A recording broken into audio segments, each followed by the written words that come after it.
फिर से एक बार स्वागत है मेरे चैनल पर। मैं हूँ राज और आप देख रहे हैं हाईवे नाइट। दोस्तों, आज की जो कहानी है उत्तर प्रदेश की अलीगढ़ के पास की। तो चलते हैं दोस्तों आज की कहानी में।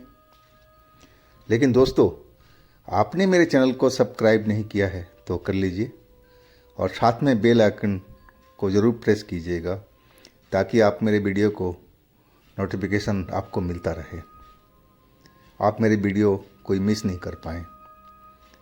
तो चलते हैं दोस्तों हाईवे नाइट की एक सफ़र पर। आप तैयार हो जाइए। दोस्तों, मेरा नाम रवि है। मैं अपने नानी के घर पे ही ज़्यादा रहता था। नानी से मुझे बहुत प्यार था। बचपन से ही नानी मुझे अपने पास रखती थी। कहा जाए तो बस मैं नानी का ही होकर के रह गया था। माँ से मुझे प्यार था, ये नहीं मैं कह रहा हूँ कि मुझे नहीं था, लेकिन मेरी जो घर की हालत थी, मेरे अपने घर की, जहाँ मेरे पिताजी रहते थे, कुछ ठीक नहीं था। तो नानी ने मेरा सारा बोझ अपने ऊपर में ले लिया था। वक्त के साथ में बड़ा होता गया और नानी से लगाव भी बढ़ता गया। कहा जाए तो मेरी दुनिया नानी में ही सिमट करके रह गई थी। हर बात में मैं जिद करता था कि नानी मुझे ये चाहिए। नानी कभी मना नहीं करती थी, वो कहीं से न कहीं से ज़रूर प्रबंध करा देती थी। मेरी जिद को झुकने नहीं देती थी। अब मुझे अपने नानी पर बहुत नाज है। बात जब मैं कॉलेज में एडमिशन ले लिया था तब की है। मैं हॉस्टल में रहता था और उस टाइम मुझे गांव आने जाने में दिक्कत हो रही थी। तो मैं नानी से बोला था कि नानी एक बाइक दिलवा दो। नानी ने देरी नहीं किया और मुझे बाइक दिलवा दिया। उस बाइक से मुझे बहुत ही प्यार था। नानी के बाद मैं जो प्यार करता था अपनी बाइक से करता था। और उस जहाँ मैं रहता था हॉस्टल में, अपने साथ में उस बाइक को रखता था। एक दिन वो दुखद खबर मेरे पास में पहुंची। रात का टाइम था और मैं अपना पढ़ाई कर रहा था। करीब रात के 9:30 या 9:45 का टाइम था। तभी मेरी फ़ोन की घंटी बजी और वो फ़ोन का जो नंबर था नानी का ही था। मैं हैरान था कि नानी इस वक्त में कभी फ़ोन नहीं करती थी। फ़ोन करती थी दिन में 2 बार फ़ोन करती थी, एक सुबह 9 बजे और एक शाम को 5 बजे के आसपास में। और सारा दिन का हाल चाल मेरे से लेती थी। मैं भी नानी से हर चीज़ पूछता रहता था। और शाम को मेरी नानी से बात हुई थी। तो अभी का जो फ़ोन आया था, पता नहीं क्यों मुझे डर लग रहा था। अंदर से मैं डरा हुआ था फ़ोन उठाते वक्त में, लेकिन फ़ोन तो उठाना ही पड़ा। फ़ोन जब उठाया तो मेरी मामी जी थी। वो बोली कि बेटे, अब तुम्हारी नानी नहीं रही। मैं इतना ही सुन्नत था कि मैं जैसे पत्थर का बन गया था। मैं कुछ नहीं बोल रहा था, ना कोई रिस्पॉन्स कर रहा था। मेरे हाथ में वो फ़ोन था, मैं कान में लगाए हुए था और जहाँ खड़ा था मैं वहीं का खड़ा ही रह गया था। उधर से मामी जी की आवाज़ आ रही थी, बाबू बाबू कुछ तो बोलो, क्या हुआ बाबू, बोलो सही। रोते रोते वो बोल रही थी कि बाबू आप सुबह में जल्दी आ जाना, कि आप ही को दाह संस्कार करना है और कोई नहीं करेगा। लेकिन मैं तो कुछ बोल ही नहीं पा रहा था। बस मेरी वो मामी जी के लफ्ज़ सुनाई पड़ रहे थे आखिरकार मेरी तंद्रा टूटा। मैं बिलख बिलख करके रोने लगा था नानी के लिए। मेरी तो दिन दुनिया ही नानी थी, और वही नहीं रही तो मैं किस काम का। अब मैं क्या करूँगा। जैसे मैं बिल्कुल अनाथ हो गया था। मुझे कुछ नहीं सूझ रहा था कि मैं अब क्या करूं। मेरे सहपाठी थे, ये सब बात सुना तो उन्होंने मेरे समझाने लगे कि देखो भाई, नानी तुम्हारी बुजुर्ग हो गई थी, और देखो एक दिन सबको तो मरना ही है, आज नहीं तो कल। ये तो संसार का नियम है, ये चलता ही रहता है, ये कभी बंद नहीं होता है। अब तुम सुबह में जल्दी निकल जाना ताकि नानी का दाह संस्कार कर सको। लेकिन मैंने जिद ठान लिया था कि मैं सुबह क्यों जाऊंगा, मैं अभी निकलूंगा। और उस हॉस्टल से करीब 60-65 किलोमीटर की दूरी पर नानी का गांव था। लड़के मुझे समझाते रहे कि भाई रात में जाना ठीक नहीं है, सुबह में तुम 4 बजे 5 बजे निकल जाना, आराम से पहुंच जाओगे। लेकिन मैं नहीं माना और मैं अपनी बाइक लेकर के निकल पड़ा नानी के गांव की तरफ। मेन रोड से जो नानी का गांव था करीब 3 किलोमीटर की दूरी पर था। उस रोड पर मैं पहुंच गया था तो रात के करीब करीब 11 बज रहा था आसपास। रोड तो बिल्कुल सुन सपाटा था। अब मुझे तो अपनी दिन दुनिया का होश ही नहीं था। बस मैं कैसे भी नानी के पास पहुंचना चाहता था, मैं उसको देखना चाहता था, और मैं वही सब सोचता हुआ चलता जा रहा था। नानी के गांव वाले रोड पर मैं अब मुड़ चुका था। अब वहाँ से मात्र 3 किलोमीटर की दूरी पर नानी का गांव था, घर था, और मैं अपना बाइक दौड़ाता हुआ चला जा रहा था। अभी मैं करीब आधा किलोमीटर ही चला था। वैसे तो मैं सुन रखा था कि उस जगह पर वो बगीचा टाइप का था और वहाँ पर भूत प्रेत रात में दिखाई पड़ते हैं, गांव के लोग बताते थे। लेकिन मुझे कुछ डर नहीं था। मैं तो नानी के गम में पागल था, और मुझे कुछ भी सूझ नहीं रहा था, ना मुझे कोई डर लग रहा था। अब मैं सीधा चलता जा रहा था। तभी एक जगह मुझे अपना बाइक रोकना पड़ा, क्योंकि एक पहलवान टाइप का बुजुर्ग आदमी बीच रोड पर खड़ा था और दोनों हाथ फैलाए हुए था ताकि मैं रुक जाऊं।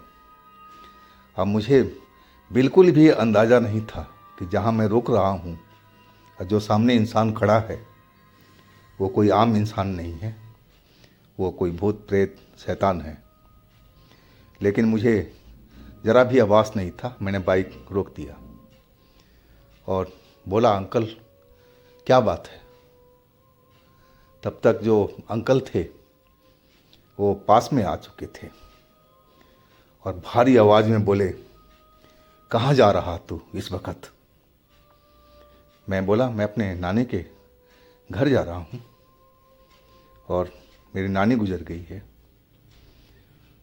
वो अंकल जो अब थे उनका रूप तो बदलने लगा था। वो देखते ही देखते एक शैतान जैसे दिखाई पड़ने लगे थे। उनका जो चेहरा था, पहले एक इंसान की तरह देख रहा था, अब वो चेहरा एकदम शैतान की तरह लग रहा था, बहुत ही कुरूप और काले रंग का। मैं वो देख करके अब बिल्कुल डर चुका था। तब जाकर मुझे याद आया कि मैं जिस जगह पर खड़ा हूँ ये तो वही जगह है जहाँ पर नानी के गांव के लोग बताते थे कि इस जगह पर भूत दिखाई पड़ते हैं और रात जो अकेला चलता है उसको पकड़ लेते हैं, फिर मार डालते हैं। उनकी लाश भी नहीं मिलती है कि कहाँ गया। वो सब सुन करके, समझ के, सोच करके अब मुझे बहुत डर शरीर में अपना बैठ गया था। मैं कांपने लगा था। और तब तक तो वो शैतान अंकल थे, मेरे बाल को पकड़ करके हवा में उठा दिया था। ऊपर 3 फुट मोटरसाइकिल थी मेरी, नीचे गिर गई। मोटरसाइकिल स्टार्ट थी और लाइट भी जल रहा था, लेकिन वो पेट्रोल की बदबू आई और फिर बाइक बंद हो चुकी थी। शायद कार्बोरेटर से तेल निकल गया होगा, तभी बाइक बंद हुई थी गिरने के बाद में। और वो मेरे सर के बाल जो कि लंबे लंबे थे, और शैतान ने पूरी मुट्ठी भर मेरे बाल को पकड़ रखा था और हवा में टांग दिया था। और उसकी शक्ल देख के मुझे बहुत ही घिन आ रही थी और डर से मेरा शरीर कांप रहा था। मैंने कि अंकल मुझे छोड़ दो, मुझे अब नानी घर जाना है। मैं उससे गुहार करने लगा था कि अंकल मुझे जाने दो, मुझे देर हो रही है, मुझे नानी के घर पहुंचना है। बस यही मैं रट लगाई जा रहा था। लेकिन अंकल तो मेरी जान लेने पर उतारू था। एक हाथ से उसने तो मेरे बाल चुटिया पकड़ रखा था और दूसरे हाथ से मेरा गला को दबाने लगा था। और उसी वक्त मेरे मुंह से निकला कि नानी नानी बचाओ मुझे, बचाओ मुझे। और फिर मैं लगा कि मेरा दम घुट जाएगा, ये गला घोट करके मुझे मार ही देगा। उसी वक्त जो शैतान मेरा बाल को पकड़ रखा था, हवा में टांग रखा था, और वो चीख पड़ा जैसे उस पर किसी ने हमला किया हो, और मेरा सर का बाल छोड़ दिया। मैं रोड पर नीचे गिर गया और उसको लगा, उस शैतान को, कि कोई उसको मार रहा है। उस पर लगातार प्रहार हो रहा था, लेकिन कौन कर रहा था मालूम नहीं। वो खड़ा नहीं था ज़मीन पर, जैसे मैं गिरा था वैसे वो भी गिर गया था और इधर से उधर अपना हाथ कर रहा था जैसे कोई उस पर डंडा मार रहा हो और वो बचाने की कोशिश कर रहा हो अपने हाथ से, और दर्द से चीख भी रहा था। मैं सब देख करके हैरान था। मैं एकदम डर से दुबरा हुआ जा रहा था, डर के मारे एकदम, कि ये तो मेरा आज काम तमाम करने वाला था और इसका कौन काम तमाम कर रहा है। मैं उठ करके अब खड़ा हो गया था। अब मैं देख रहा था उसकी तरफ, वो अपने को बचाने की कोशिश कर रहा था और कोई जो दिखाई नहीं पड़ रहा था और उस पर हमला किया जा रहा था लगातार। और फिर अचानक वो तेज चीख मारा और फिर वो हवा में गायब हो चुका था, धुआं बन करके। फिर उस रोड पर मुझे कोई दिखाई नहीं पड़ रहा था। मैं डर के मारे अभी अपने बाइक को उठा नहीं रहा था। अब मैं बाइक के पास में खड़ा थर थर थर थर काँप रहा था, सूखे पत्ते की तरह। इतना मैं डरा हुआ था, मेरे मुंह से तो आवाज़ भी नहीं निकल रही थी कि मैं चिल्लाऊं, लेकिन गला दबाने की वजह से मेरे गले से आवाज़ बिल्कुल नहीं निकल रही थी। और तभी मुझे लगा कि मेरे सर पर किसी ने हाथ फेरा है। वो एहसास मैं भूल नहीं पाता हूँ, कि वो जो एहसास था सर पर हाथ फेरने का, वो मेरी नानी ही किया करती थी। और मेरे सारे जो बदन था झुरझुरी लेने लगा। और तभी मेरे जैसे किसी ने कहा हो कि बेटा अपने बाइक उठाओ और घर जाओ। मैं आवाज़ की तरफ देखने लगा, लेकिन समझ नहीं पाया कि किसने बोला है ये कि आवाज़ बहुत ही गहरी कुएं की तरह जैसे आ रही थी, इको साउंड की तरह। मैं डरता हुआ जल्दी से बाइक अपना खड़ा किया और स्टार्ट करने लगा। बाइक तो स्टार्ट ही नहीं हो रही थी। शायद पेट्रोल ओवर हो चुका था या कोई और रीज़न था। मैं सेल्फ में स्टार्ट कर रहा था, किक भी मार रहा था। 5-7 मिनट लगे थे मुझे बाइक स्टार्ट करने में। और डर के मारे तो सही बताऊं कि जो काम जल्दी हो जाता है डर से नहीं होता है, और वही मेरे साथ में उस दिन हुआ था। लेकिन अब बाइक स्टार्ट हो चुकी थी और मैं बाइक पर बैठ करके सीधा वहाँ से अपने नानी के घर पहुँच गया था। मैं जा कर के देखा, नानी क्या सोई हुई थी, कभी ना जागने वाली नींद में।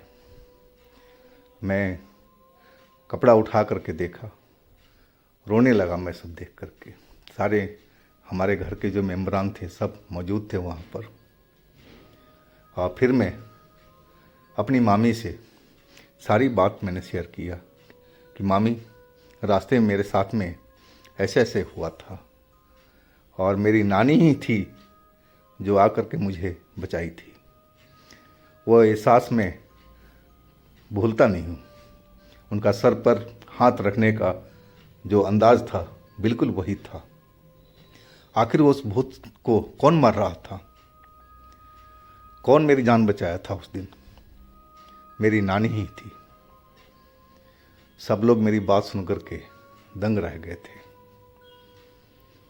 तो दोस्तों, ये थी आज की कहानी रवि जी का। अगर आपके पास भी इस तरह की कोई कहानी है, कोई अपनी आप बीती है, कोई घटना है, तो आप मुझे इंस्टाग्राम पर या मेरे व्हाट्सएप नंबर पर शेयर कीजिएगा। मैं आपकी कहानी को ज़रूर बनाऊंगा। मेरे चैनल को सब्सक्राइब कीजिएगा, लाइक कीजिएगा, शेयर कीजिएगा तथा मेरे दूसरे चैनल पर भी विजिट कीजिएगा। उसमें भी अच्छी अच्छी कहानियाँ भरी हुई हैं। लिंक मैं नीचे डिस्क्रिप्शन बॉक्स में दे रखा हूँ। तो दोस्तों, फिर हम कल मिलते हैं एक नई कहानी के साथ में। आप लोग अपना बहुत ही ख्याल रखिएगा। नमस्कार।